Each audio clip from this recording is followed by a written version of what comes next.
দেখে দুইটা কাঠ সরাইতে দেরি দেখে ওই মহিষী মহিলার কবরটা জান্নাতের আলোয় আলোকিত হয়ে আছে।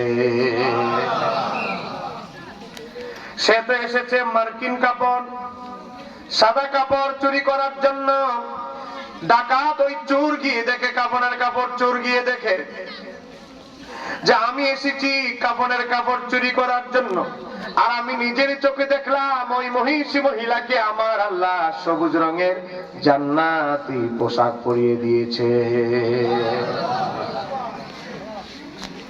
ওই বাগদাদের চোর দেখে ওই মহিষী মহিলা কোরআনের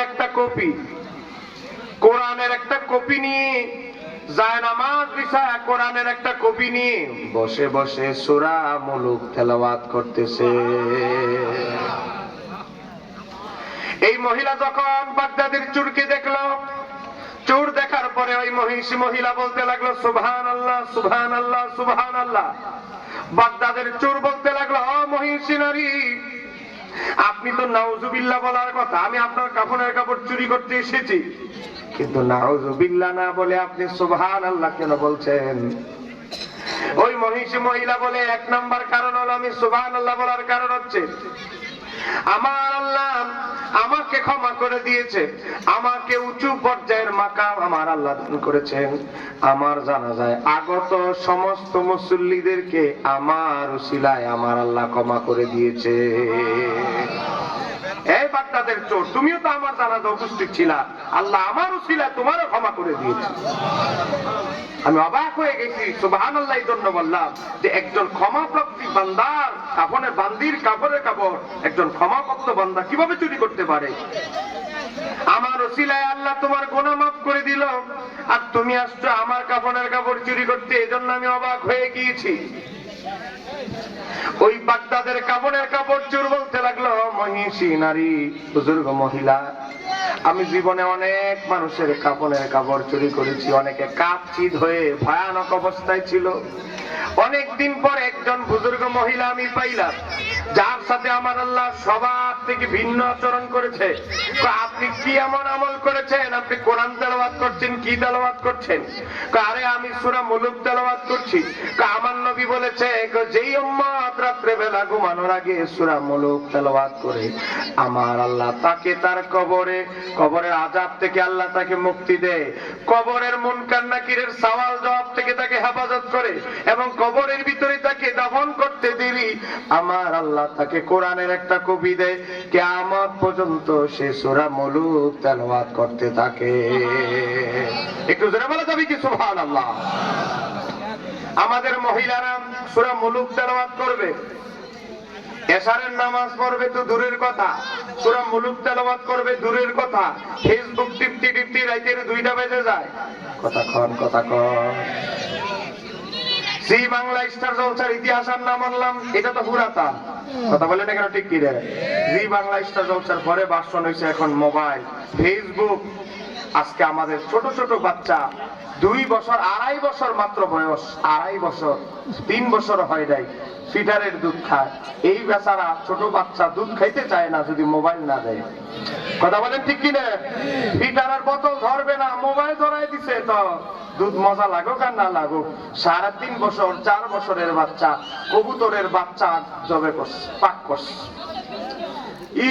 বাবা দেশি মুরগির ডিম সিদ্ধ করেছে, তাও তার পছন্দ না, এত সুস্বাদু খাবার।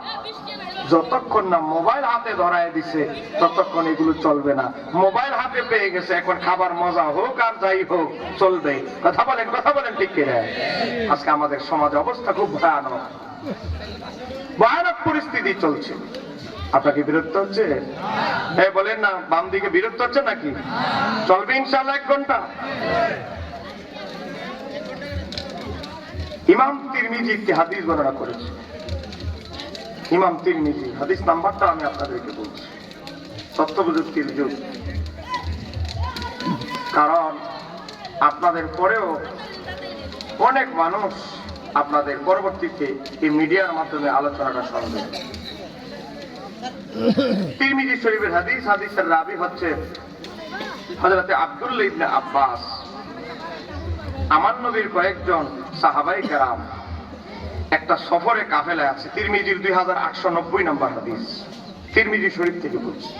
কাফেলায়, আগে তো কাফেলায় দিত, কাফেলায় রওনা দিত।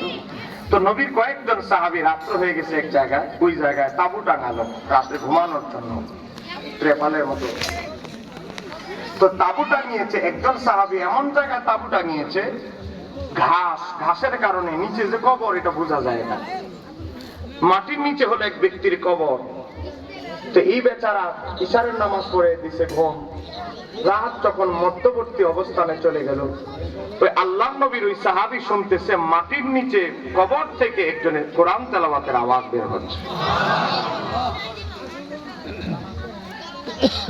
আল্লাহর নবীর ওই সাহাবী মাটির নিচে যখন সূরা মুলুকের তেলাওয়াতের আওয়াজ শুনলেন, ভয়ে আতঙ্কে তাঁবু থেকে বের হয়ে গেলেন, আর তাঁবুর ভিতরে ঢুকলেন না। সকাল যখন হলো, আমার নবী রাহমাতাল লিল আলামিনের দরবারে চলে গেল, ইয়া রাসূলুল্লাহ, আমরা অমুক জায়গায় গিয়েছিলাম, অমুক জায়গায় যাওয়ার পরে আমরা যখন তাঁবু টাঙাইলাম, তাঁবু টাঙানোর পরে মাটির নিচে জমিনের ভিতরে একজন কে যেন সূরা মুলুক তেলাওয়াত করছিল। ইয়া রাসূলুল্লাহ, ঘটনাটা কি? এটা কি কোনো ফেরেশতা না কোনো কিছু? আমার নবী বললেন, এটা কোনো ফেরেশতার আওয়াজ শোনো নাই, মানুষের আওয়াজ শুনেছো। আমার একজন সাহাবী আমার জবান থেকে শুনে সূরা মুলুক তেলাওয়াত না করে আমার ওই সাহাবী কোনোদিন ঘুমায় নাই। এজন্য আমার আল্লাহ তাকে কবরের ভিতরে একটা কোরআনের কপি দিয়েছে, কিয়ামতের আগ পর্যন্ত সে কবরের ভিতরে সূরা মুলুক তেলাওয়াত করতে থাকবে। সে প্রতি রাতে সূরা মুলুক তেলাওয়াত করে। তো এই জন্য আজকে আমাদের মা বোনেরা ওয়াজিফা, দুরূদ শরীফ, কোরআন শরীফ তেলাওয়াত করবে কখন? 5 ওয়াক্ত নামাজেরই খবর নাই। কথা বলে না কেন? ঠিক কিনা? আমার বোনদেরকে বলবো, আমার যুবক ভাইদেরকে বলবো, আমার আল্লাহ ভালোবেসে এই 5 ওয়াক্ত নামাজ দিয়েছে। বলেন, এই নামাজ পড়ার দরকার আছে না নাই? আর একটু জোরে বলেন, আছে না নাই? হযরত আলী রাদিয়াল্লাহু তাআলাকে একজনে প্রশ্ন করলেন, হযরত আলী রাদিয়াল্লাহু তাআলা, ইমাম ইবনে আব্দুল বার আত-তামহিদ কিতাবে নকল করেছেন হাদিসটি, যে আমিরুল মুমিনিন মাওলা আলী, আমার স্ত্রী মোটামুটি লাগাতার 2-3 বছর ধরে নামাজ পড়ে না, এখন আমি কি ওই বউরে রাখা আমার উচিত হবে না ডিভোর্স দিয়ে দিব? হযরত আলী রাদিয়াল্লাহু তাআলা বললেন, তাড়াতাড়ি তোমার ওই বিবিকে তাড়াতাড়ি তোমার থেকে বিচ্ছিন্ন করো, কারণ তার পাপের কারণে তাসিরে তোমার সংসারে বরকত নষ্ট হয়ে যাবে, অনেক সমস্যা হবে, তাড়াতাড়ি তাকে পৃথক করো। আমি বহু নসিহত করেছি, সে কথা শোনে না। এরকম বউ আছে না নাই? এরকম মহিলা আছে না নাই? মজার ফাঁক করে খাওয়ায়, সবই খেদমত করে, খালি নামাজ খালি পড়তে পারে না। ঠিক কথা বলে না কেন? ঠিক কিনা? স্বামীর খেদমত করে, কাপড় চোপড় দিয়ে দেয়, সবকিছুই করে, খালি নামাজ বেলা আর মজা লাগে না। তার কারণ কি জানেন? দীর্ঘদিন নামাজ না পড়তে পড়তে তার কলবটা নষ্ট হয়ে গেছে। হে বাবা, ইমাম আবু নাঈম ইসফাহানি হিলিয়াতুল আউলিয়া নকল করেন, হযরত ইমাম আবু নাঈম ইসফাহানি নকল করছেন, হযরত জাবির ইবনে আব্দুল্লাহ রাদিয়াল্লাহু তাআলা থেকে বর্ণিত, একাধারে যে কোনো ব্যক্তি যখন 3 জুমা বাদ দিয়ে দেয়, বলেন কয় জুমা? আপনারা রাগ করলে আমার বলে দেন, আমি মাইক ছেড়ে চলে যাই, আমার হাদিয়া লাগবে না, যেটা দিছেন আগে ফেরত দিয়ে চলে যাব। একটু আওয়াজ দিয়ে বলেন, কয় জুমা? 3 জুমা। আমি তো 1 ঘন্টায় আপনাদেরকে কষ্ট দিই, তারপরে কিছু প্রশ্নের উত্তর দিয়ে আমি চলে যাব, বিদায় নিয়ে। 3 জুমা কেউ যদি তরক করে, আমার নবী বলে তার কলবে আল্লাহ মোহর মেরে দেন, তার কলবে আর কোন ইবাদত বন্দেগী এগুলো আর মজা লাগবে না, কারণ সে মজার স্বাদ হারিয়ে ফেলেছে, তার কলবকে নষ্ট করে ফেলেছে। আজকে অনেক যুবক দেখবেন তার পাশে ইকামত দেওয়া হচ্ছে, কিন্তু ইকামত যে দেওয়া হচ্ছে নামাজের জন্য, ইকামত যে নামাজ যে গুরুত্বপূর্ণ জিনিস, তার হৃদয়ে নামাজের প্রতি কোনো প্রেম নাই, ভালোবাসা নাই। কথা কোন আছে না নাই? এমন মুসল্লি আছে আবার সপ্তাহে শুধু জুমার নামাজ পড়ে, আর সপ্তাহে 7 দিনের খবর নাই, আছে না নাই? আবার এমনও মুসল্লি আছে জুমার নামাজটা প্রতি জুমা পড়তে পারে না, শুধু ঈদের নামাজটা 2টা জামাতে যায়। কথা কোন আপনাদের এলাকায় কি আছে মুসল্লি? আছে। তা আবার ঈদের নামাজ পড়তে গিয়ে আর লাগছে অবস্থা খারাপ, পারফিউম টারফিউম, ঘুম থেকে উঠতে পারেনি তো তাড়াতাড়ি, পারফিউম টারফিউম নিয়ে যে মাইক ক্যাশ সোনা পাউডার মাখতে বুঝেন না, এক মাখতে গিয়ে দেখে ঈদের নামাজ তো আবার একটু উল্টা, জুমার নামাজের থেকে ঈদের নামাজটা উল্টা না, খুতবা হলো পরে আর নামাজ হলো আগে, গিয়ে দেখে হুজুর ঈদের নামাজ পড়াইছে, খুতবা চলতেছে, কোলাকুলি করে রওনা দিছে। বিবি সাহেবা বলে কি হলো?